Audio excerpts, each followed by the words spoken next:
Thanks for joining us for the Hospitality Hangout, a hospitality-focused podcast where the founders at Branded Strategic share their insight and bring technology and innovation leaders that are making things happen in the industry we love. My name is Jimmy Frischling, otherwise known as the Finance Guy. I'd like to introduce my partner, Mr. Michael Schatzberg, also known as the Restaurant Guy. And thank you for that kind introduction, Jimmy. And to all those listening, you feel free to call me Shatsy. Together, we are the personalities behind Branded Hospitality Ventures. We work at the intersection of hospitality, technology, innovation, capital, and of course, Jimmy, smoothies. We love smoothies. Yes. We love acai bowls. We love Smoothie King. We love it all. I think you're stealing my thunder. Listen, we are recording a special edition live from Food on Demand at the Cosmopolitan Hotel in Las Vegas. Food on Demand 2023.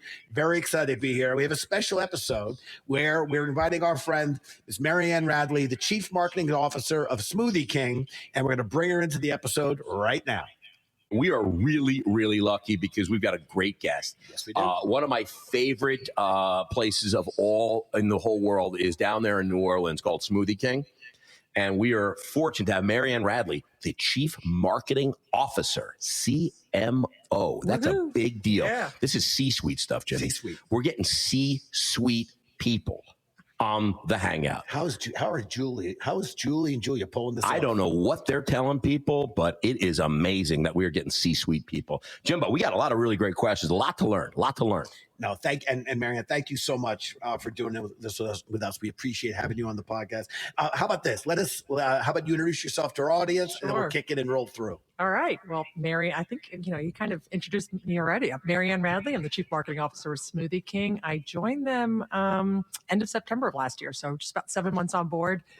Prior to that, I was the Chief Brand Officer with Pizza Hut. I was the Head of Global Marketing with Monster Beverage for several years. And then I worked for Anheuser-Busch for 15 years prior to that, doing new product innovation and then running the Budweiser. You know where I'm going to go, by the way. Where are you going? Weren't you weren't the Chief Marketing Officer during that Anheuser-Busch, that Bud Light thing, were you? Oh, I left AB in 200010. So okay, because that would have been an incredible story. No. We have the Chief Marketing Officer of the Bud Light idea. That was crazy. And she's on a leave right now. She's on a leave of absence. Okay, all right. Just clearing that up. So that is not Marianne Radley, everybody. Well, I love it. And I get to say we have the marketing queen of Smoothie King. That is awesome. And your journey, Anheuser-Busch, Monster Energy Drinks, Pizza Hut, as you said, all before joining Smoothie King.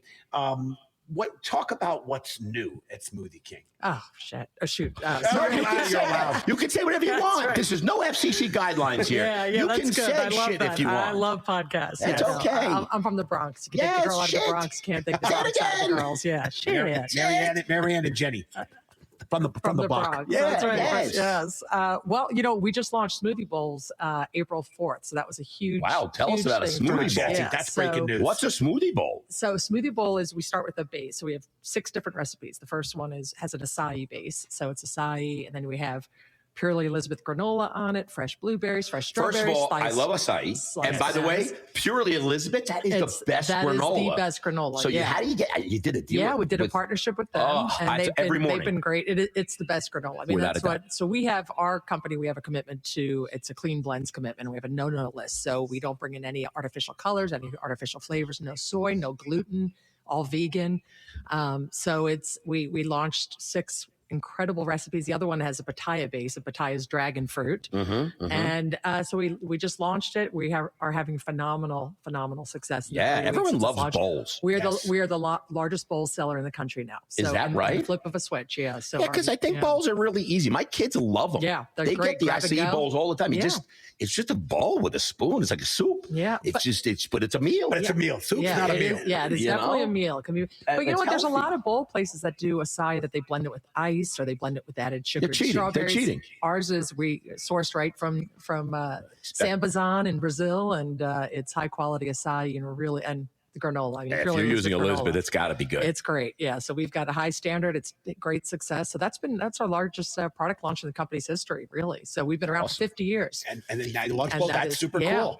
So we're doing that. And we've got this in May. In 3 more weeks, we've got our summer flavored smoothie coming out. It's our extreme summer. So we're doing extreme watermelon and extreme watermelon lemonade. Did you bring one to try? So you know what? Shoot, I really wish I did. I don't think it would have packed well. I think it would have melted before I got up here. I think they were ready at 1:45. Oh, Yes. we were late. 10 after you, 2, they melted. I had to done. dispose So them. you had it, but you got to throw it out. Okay. I gave them to someone in the hallway. They loved them. They Well loved played. them. Yeah, we would have been on Yes, time. It was thank you. Jimmy's fault. He had to go to the bathroom. Okay, what role does Yeah. tech and innovation play within Smoothie King, either in the front of house, back of house, out of the house?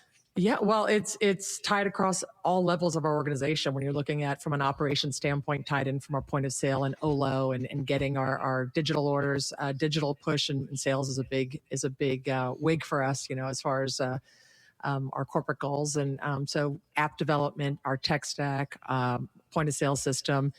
Digital across our loyalty program and healthy rewards program. We are actually investing right now on shifting our creating a new app and launching a new MVP platform in August of this year, and shifting our loyalty provider. But really, it's at every single touch Can you point in give the us customer any journey. color on the loyalty provider that you will be switching to? I can't. Can I guess? But you can guess. Yeah. Oh, Yeah. I don't want to guess. Go ahead. Let's hear it. Let's hear it. Sure. I think Marianne Yeah. gave the right answer. Yes. You know what? When it's time, When it's it's time. By the way, Schatz, What? what she was really thinking is, if you knew, you knew. You knew. didn't know. Yeah, You you didn't I'm know. not in the know. You I'm not in the know. June 1st, you June would know. 1st. June 1st, you'll know. Oh, that's very. How many Smoothie But- Kings are there? There are over 1,400. So we've got over 1,100 here domestically, and then we've got Smoothie Kings International as well. Korea and Asia, we've got some in the Caribbean. We're expanding there, but our big focus right now is more push and opening of stores. We're opening about 110 stores this year, and we'll be on pace to open about 100 stores a year is kind Schatz, of our goal. remember, we were at the HSBC event, and they were promoting their favorite franchise. Franchise, right? And Smoothie King was like one or two on there. It was. Yeah. It was. I don't know if they're still banking with you or still working with you, but they were so excited about what you guys I were think doing. it's been about 9 years in a row that Yep. Smoothie King has been People one of the love top Smoothie King. franchisees. Yeah, and Absolutely. even from an operator standpoint, or if you're investing in it as a franchisee, it's a really low entry level fee because we don't have cooking equipment. We do Right. not serve, fattening quesadillas or anything Yep. like that. We stick to what we do right, and it's clean smoothies and now smoothie bowls were Love a the nice bowls. Yeah, it's transition, an easy open. You know, Yeah. you don't need the hood and the venting, Right, a lot of the exactly. permitting, so it's Yeah. an easy open. It is. Yeah, It I was is. just down in Coral Gables, and, you there can was use a a new small one down footprint. there. Yeah, it's a small we have some footprint. drive-through only stores that Yeah. are doing tremendous business Yeah. and drive-through only, and you've got drive-through on both sides of the building, and it's a small little lobby for pickup, and you're looking at maybe a 650 square foot store, and the startup cost is pretty low. So And now with these new bulbs, I Yeah, mean, yeah. forget about it. yeah, our sales are phenomenal. I love it. I love In it. fact, so much so that I just caught wind today that one of our competitors, the CEO of their company, saw how well our smoothie bowls are doing, and now he's pressing their company to launch it. by Why next don't we year. have smoothie That's bowls? right. Heads are That's rolling. right. Imitation, heightened that's form of right. flattery. Love it. Love it. Yeah. This is a fun fact. Did you know Smoothie King was actually it started 50 years ago. They created the word smoothie. That's where it started with Smoothie King, with our founder. When he started Smoothie King. Really? Yeah. The interesting story, though, it had nothing to do with what a smoothie is today. He saw an old Western, and the cowboy was rolling a cigarette on his arm, like making it. And he said, "Let me have one of those smoothies." The other cowboy in the Western said, and he just loved that word. So he named Smoothie King. Yeah. Wow. Yeah. Now, let me Has tell nothing you. to- so that's a little. That's a nugget That of information is- and I know. knowledge. Dropping knowledge. I just dropping dropped knowledge it. on the podcast. Holy That's cow. right. When I say people walk away from a podcast with a little knowledge, You know what? You could play that in Smoothie King. a trivia night Yeah. somewhere at a bar that 'Cause might come out. Yeah. think about Smoothie King if they didn't use it would just be Blunts. King. It's But just just- blunts. where you go, King. Exactly. Yeah. Yeah. Just be king. It would yeah. just be King. But you know That's what? terrible. I wish that name would have been trademarked or Yes. registered, because think of the buco bucks that would have been made when everyone, all of these That's other. unbelievable. Is I it too love late? that. Can we do it now? Can I we? think it might. Yeah. Is I it think too late? might- Is I the think they might smoothie out of the have- bag? Yeah, by about I think 4.5 so. decades. I think so. Damn it. Yeah, but we are. Damn Yeah. it. So this year it's 50 for us. 50 years. Pretty cool. I got to tell you, I love it. It really is cool. And now I knew something about Smoothie King, and I didn't know anything about that before. That's awesome. So let's get back to food on demand. Have you been to this show before, or is this the first time? This is my first time. I sat on a panel yesterday, Right. which was great. Sat down with some really powerful females from Shake Shack. Marketing and then also to the from Capriati's. omni-channel yeah, guest. Yeah. So give me a couple takeaways from the panel. Well, you know what? A big question that came up was we were talking a lot about third-party delivery, and I kind of maybe dropped a little bomb. You never in there, hear about but- third-party delivery at these exactly, shows. Yeah, never. But I think as we're looking at it across the QSR landscape, it is definitely, people say it's a necessary evil. I don't see it as an evil thing. I think it's a necessary, and we look at it as, it could be about a sales generator, but I'm looking at it as more of like could be a media marketing arm for us, and looking at it as a media approach as opposed to a sales generator. It's exposing us to a new audience. It's bringing new customers into the brand. Let's look at how we can benefit and leverage that. The one caveat, though, is that, boy, a lot of these third-party companies are really charging exorbitant fees and commissions. And when you're looking at an 18% that a franchisee is paying for them to deliver the product and may not be taking the best care of the product, we really have to look at whether or not the investment is good. And I think those fees made sense when they were building up their companies, but I think now they've got it built. Now that infrastructure has been paid for, let's look at how do you do business in lieu of long-term game as opposed to the short, immediate fill the pocket. So hopefully we'll get there as QSR. I think you're looking at the right way, especially as a marketing person. Yeah. You got to look at it as, sure, the sales are great, but it's lead gen. You're getting new customers that maybe you wouldn't have got, and now you've got to take that customer and bring it through your channels, your ordering channels, your apps, your loyalty program, et cetera. Heavy in them. Exactly. So, look, I agree. We've been using the third-party platforms in our restaurants forever. And we love them because they do bring in new customers that maybe you wouldn't otherwise get. They do bring in business. But again, if you just want to leave it at that's your only thing you're going to do about it is I'm going to turn it on, I'm going to bring in business, and that's it. And that's what you want to do. That's okay. But if you really care, then you have to do more with that. Yeah, there is no easy button with third party. And sometimes people go into the mindset of, I'm paying someone else to pick up the product and deliver to the customer. But you have to work with that third party. Your customer. It's your customer. It's your guest. And we talked about this yesterday. Not all third party delivery companies are the same, are created equally, right? Definitely not. A lot of them aren't training their team. Their drivers, right? And then you have all this care being taken at the store to produce a great product, a beautiful smoothie bowl or a great smoothie. They're 20 minutes late in picking it up. They're get lost delivering, and suddenly you've got this smoothie that's a frozen product that's been sitting out there for an hour, and the customer or the guest has a crappy experience on the other end. Just talking about that with Donato's, leaving a pizza on the outside in the cold, in the snow in Minnesota. It's 30 below. I mean, that doesn't work. Yeah, there is no product integrity. The cheese is frozen, the pepperoni's no good. It's your guest, and we own and operate restaurants ourselves. It's our guest, it's our food, and we get the black eye. Right. If anything goes wrong, they will never look at Uber Eats or this or Grubhub or DoorDash. It is Smoothie King or Donato's 100%, or whomever. yes. And that's where when you're looking at that premium of 18%, what else am I getting with that 18%? Am I getting a commitment that if the product's not good upon delivery, I'm getting a refund? I'm getting something. You probably could, but it's a pain in the butt to try and get that. I think the obstacles are put in place to deter that. Yeah, you're like, it's so hard. It's like, fill out this form in triplicate and mail it to us. And we'll get back to you. And in 90 to 120 days. With a receipt. You may get, and the customer has to sign it. Yeah, exactly. And then get it notarized. Yes, notarized. It has to be notarized. Yes, they don't make it easy. Yes. But also, too, their analytics. If we're doing, we do some programs with DoorDash, we do some with Uber Eats, and we're investing money on a monthly basis. But boy, the delay in getting analytics reporting back to them, there's just no sense of urgency. Yeah. And I know there's bigger customers out there than Smoothie King, so that might be where the lion's share of their attention is. But boy, when you have any customer, if you're going to take that customer and take their money, you need to make sure you're providing them a service. And that's just one bit of friction as we're working through third-party delivery is, okay, we've done this promotion, we're doing free delivery, we're paying for this for a month. What are the analytics? And when you have to keep going to the well and asking for those answers 30 days out, 45 days out, 60 days out, and you're not getting those responses, that's a big, bone of contention for us. Well, I got to say, I don't know who you're talking to, but whoever you're dealing with at these third parties doesn't think that you're an important customer. They're out of their mind. There's a lot bigger fish. A lot of bigger I don't know. fish. You say so. 1,400 stores and growing 100 at a clip.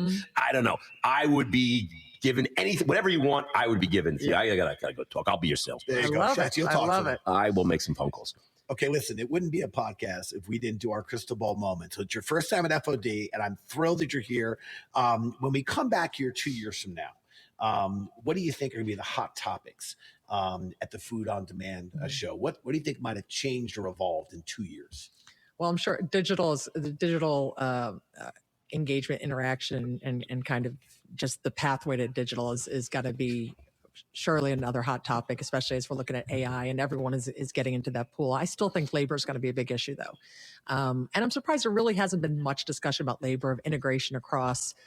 I did sit in the great presentation on pricing, which I found was fascinating and really helpful for me to sit through. But as we're looking at states moving the minimum wage up to $15 an hour now, there's proposals for $17 an hour. Oh, in New York, it's going. It's already been legislated. It's next year. It's 17. Yeah, it's already 17 is New York is, and then there's conversations rumbling around that by 2030 it'll be $21 an hour. Well, in New York, I'll just tell you, it's another thing they're talking about, which they're now literally it's almost passed in New York City, $33 for delivery drivers. And I'm saying to myself, if we have a federal minimum wage and then the state weighs in and says, hey, I want the minimum wage to be $15. Right. Great. Why are we carving out this thing for delivery drivers? So now a delivery driver gets 33. Well, what am I going to pay my line cook? Why would my line cook want 15 or 18 or 20 or 22? He's making the food. He can literally make almost double delivering the food. Sitting in a car listening to music and listening to your podcast and delivering. These politicians are like, we got the delivery driver is the most important aspect of our entire business. Like, what are you talking about? Yeah. The food handlers. the food person handler. that's driving delivery. That's the most important part. I mean, so they're really creating a whole new problem. I get it, but I mean, I don't understand that. So to your point about the labor, I mean, they're putting a lot of pressure on us now. But I've read so many articles. The tipping pandemic in the United States, right? When you go to Europe, the tipping is not, because it's part of their stuff. Yep. As you know, when I worked in restaurants, it was $2.01 an hour, right? That's what we got as servers, $2.01, and that's where you got the tips. Yes. And then you split out. You gave 10% of your tips to the bartenders and 5% to host or hostess. Right. But now everywhere you go, you are being asked to tip. Everywhere. And it's funny. Like, I come from, my family's from Ireland initially. And so my cousins or relatives come over to visit. They're just stunned by, they spun they're at a counter. They spun the thing around and it's 25, 30, 35 or 50% or other. What do I, makes you so uncomfortable. Yeah. And you're like, if I don't push the button, do they hate me? If I go down to 15% for you standing there handing something over a counter when I know you're getting paid $15 an hour. Yeah. Am I a bad person for doing that? Or I don't know. And I think that also puts, from our side as operators, we don't want our guests to feel uncomfortable, right? We want them to feel, we don't want them to feel pressure. We want them to tip if they feel as though, hey, I'm going to tip you. But our teams are paid, they're not paid $2.01 an hour. Right. They are paid above minimum wage. They are, and we do welcome guests that tip. But we do not like to have that pressure of it. So as we're doing our app development and our new MVP, we don't have that starting at 18, 20, 25. There's so many restaurants that do that. And I just think that's off-putting as a guest. I agree. And I think there just hasn't been a lot of discussion about that on really what's our approach and what is the objective? Well, in New York, a lot of restaurants, certainly Danny Meyer, one of the most famous pushing the restaurant cost to the operators, guest. he tried to just say no tipping and built it into the price. And he stopped because all the guests were just like, I don't understand. So this person that's serving is not getting any money. They're just not getting paid. And it was just working for the love of the sport. It was just working for the love of the sport. And he was trying to move that. Yeah. And I got to tell you, I do love traveling through Europe and a lot of places in the world. And it's just included. I'm just a guest. The owner takes care of his people. If he didn't, those people wouldn't be working there, I suspect. Yeah. I know down in Miami, I don't think it's a rule or a law, but a lot of the restaurants down in Miami, it's just included. It's just, and it's there. And it makes it really easy. Well, a lot of restaurants are doing that now here domestically, here in the States as well. We were in New Orleans. They had that included. And I was up in New York. I was up in Newark, New Jersey. I was actually in Italy beginning of last week. And, it's what they do in Italy too, is they'll bring a bread service around to your table. You don't ask, you get put there and they put olive oil and a little vinegar for you. You don't realize they're actually charging you €2.50 for each person at the table for that. You don't ask for it. They put that's just the Americans, by the way. That's just the Americans. They do that. Unless you wave them off, you're getting charged. So I think Italians don't get charged. Yeah, I went with my 7 sisters. There was 8 of us there, and every restaurant we went to, they'd put the thing of, and we'd look, oh my gosh, €2.50 for each of us for that, and none of it, like one person ate it, 2 people, and you have to wave them off. Then I came back, I went up to Newark, and I was up in New York and then to New Jersey, and went to several restaurants where, it was built in as far as tip. And they even noted in there, no tip is. What did you think in New Jersey? I'm a big New Jersey fan. Jimmy doesn't like New Jersey. Oh, I like New Jersey. Yeah. I like Jersey. Yeah. I just Jimmy don't doesn't like New Jersey.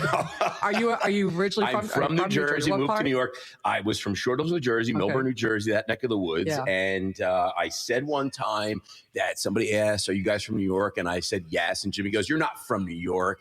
And I'm like, I've lived here for 30 years. All I said was, "Oh, you guys, you're from New York." Yeah. I said, "He's from." I said, and I said, Jimmy doesn't like New Jersey. He's never even been through the Lincoln Tunnel. I couldn't even find it. Wait, you haven't been through the Lincoln Tunnel? I don't think you'd even find the tunnel. I can promise you, I spent a lot of time in Jersey. Okay, A lot of time in Jersey. They call me Mr. Lincoln Tunnel. we flew up last Jimmy week. Lincoln Tunnel's his name. Yeah. We flew up last week. I had two of my kids with me. We were going up for my nephew's wedding, and we went through the Lincoln Tunnel. My kids were just the whole time could not, because it was slow traffic. It was raining, and they could not. They kept saying, "How did they construct this? Yes. How did they construct this under all way back then? Why did they use tile?" That's what they kept saying. Why did they use cement? Why did they use white?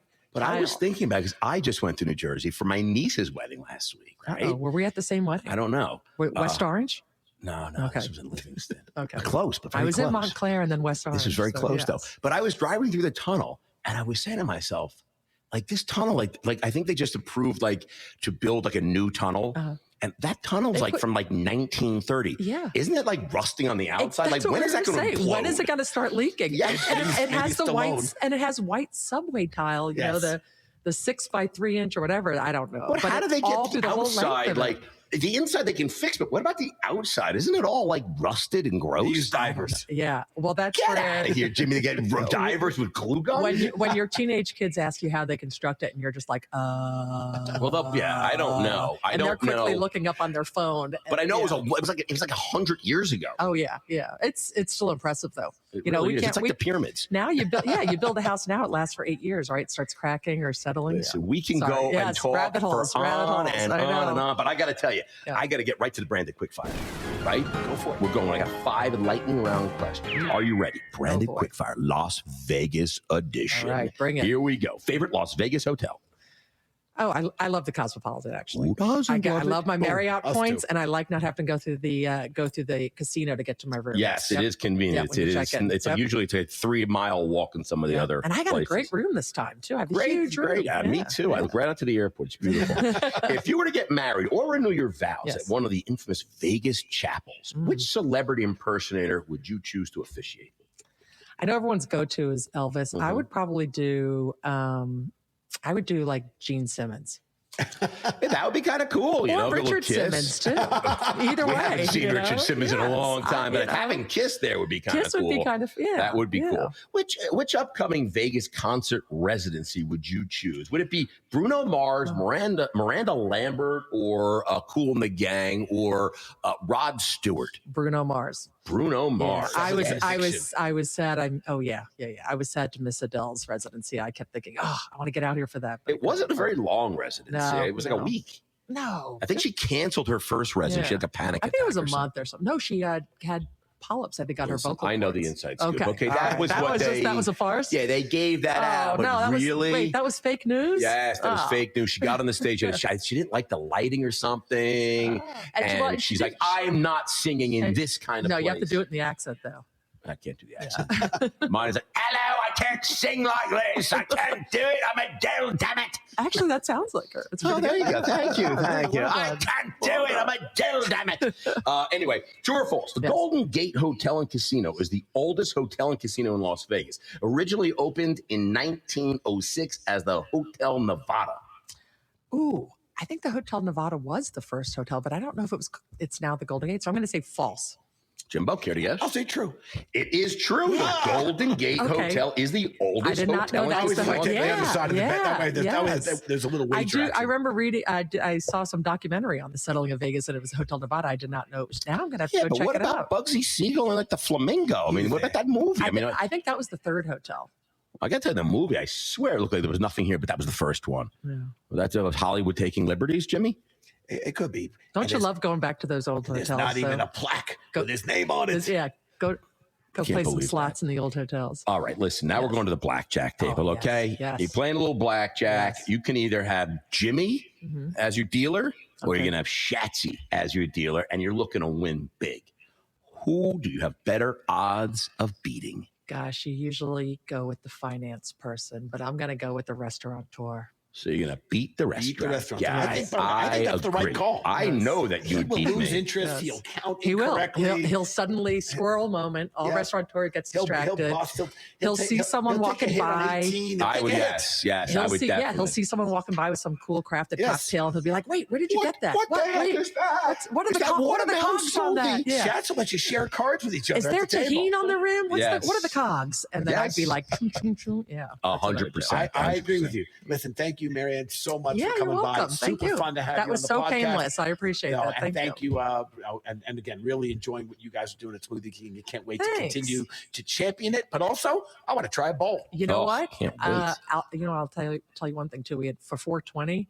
We had some fun with like, hey, it's the only bowl that'll cure the munchies. And our sales 420, we did up 36% versus last year. We There had you this go. huge spike. We had I love it. Now so that's a many- marketing. yeah. That's marketing. No, I Guys, had, I marketing. had a lot of fun. Yeah, embrace 420. You know what? Embrace it. Absolutely. It's a I good love cultural it. moment. No, Marianne, thank you so Hey, much. thanks you guys. Absolutely. Appreciate it. And to our listeners, thank you so much for tuning in to this very special episode. We know there are hundreds of thousands of podcasts out there, and we're thrilled that our subscriber base, our listeners continue to grow exponentially. So we appreciate it. If you want to get in touch with any of our guests that were on the show today, you can email the podcast team at podcast. Should I be giving out cell phones, Jimmy? I have all We their don't do numbers. cell phones anymore. Podcast at brandedstrategic.com. We'd be happy to make the introduction for you. If you haven't done so already, please make sure to subscribe to the podcast so you don't miss out on any of our exciting guests coming up in the future. So from Jimmy Frischling, your finance guy, live from Vegas, signing off and passing it back to my boy Shachi to close us out. Great time, Jimmy. I got to tell you, this is awesome. Thank you, Marianne. Again, I just want to say one thing, Jimmy. Yeah. Boom. Boom. Boom.store. Jimmy, you mentioned it a little bit at the panel. You stuck it in there, and I liked it. Stuck it in. Listen, if you're looking for a solution, if you need to find technology to help you operate, go to boom.store. I got to tell you, there are over 500 different technology solutions out there in all different verticals, and you will find the one that's right for you. And Jimmy, do you know the cost to go to Boom? Sounds very expensive. You would think, right? I think. Zero. How do we make money, Point Shatsy? zero. Volume, Jimmy. Volume. That's right. We volume. make it up in We make volume. it up in volume. Yeah, listen, All right. thank you, everybody. This is Shatsy signing off from the Hospitality Hangout. Cheers, everybody. Cheers.